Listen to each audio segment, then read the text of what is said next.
காங்கிரஸ் கட்சியினுடைய மகாத்மா காந்தி ஊரக வேலை உறுதி சட்டத்தை நிறுத்தி இருக்கின்ற மோடி அரசை கண்டித்து காங்கிரஸ் கட்சியினுடைய சார்பாக இந்தியா முழுவதும் இருக்கின்ற மாவட்ட தலைநகரங்களில் 7 லட்சம் பேர் பங்கு பெறுகின்ற மொத்தமாக இன்னைக்கு 7 லட்சம் பேர் எங்களுடைய டார்கெட்.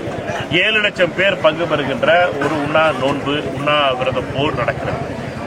இது காந்தியத்தினுடைய ஒரு போர்.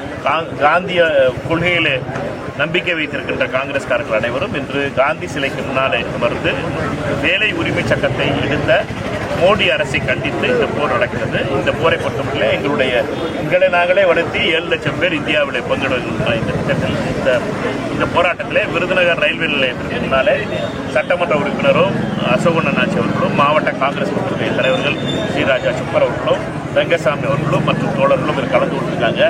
இந்த உண்ணாவிரதத்தில் எங்களை பொறுத்தமட்டில் இந்த 100 நாள் வேலைவாய்ப்பு திட்டத்தை மீண்டும் கொண்டு வர வேண்டும் என்ற கோரிக்கையை வைக்கும். இதை எதிர்த்து எங்களுடைய முதல் கட்டமாக 45 நாள் போராட்டம் என்பது அறிவிக்கப்பட்டிருக்கிறது. அதனுடைய முதல் தொடக்கமாக உண்ணாவிரத போராட்டம், அதற்கு பின்னாலே கிராமங்களுக்கு செல்கின்ற போராட்டம், அதற்கு பின்னாலே சத்தியாகிரக போராட்டம் மாவட்ட ஆட்சியர் அலுவலகங்களில், அதற்கு பின்னாலே கவர்னர் மாளிகை முற்றுகை போராட்டம் என்று 6 அடுக்கு போராட்டமாக இந்த போராட்டம் நடைபெற்று வருகிறது அடுத்த 40 நாட்களில். அதனுடைய முதல் கட்டம்